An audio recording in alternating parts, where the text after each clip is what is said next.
মই এটা কথাই সংবাদ মাধ্যমক প্ৰশ্ন সুধিব খুজিম যে ধুবুৰীত 1400 গৰু কুৰবানী দিয়া হ'ল। কুৰবানী দিয়া গৰু নামঘৰত ৰখা হ'ল।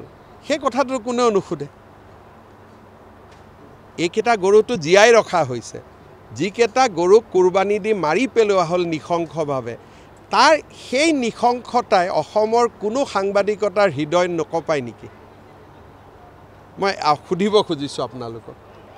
1400 গৰু একেদিনাই কুৰবানী দিলে, কাৰোতো মই অলপো দুখ দেখা নাই।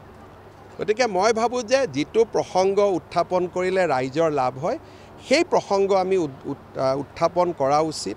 মই কোনো এটা টিভিত এই সম্পৰ্কত এটাও বিতৰ্ক দেখা নাই। কুৰবানী দিয়া হৈছে 1400 গৰু, 1450টা গৰু, ক'তোতো এটাও টকছো নাই।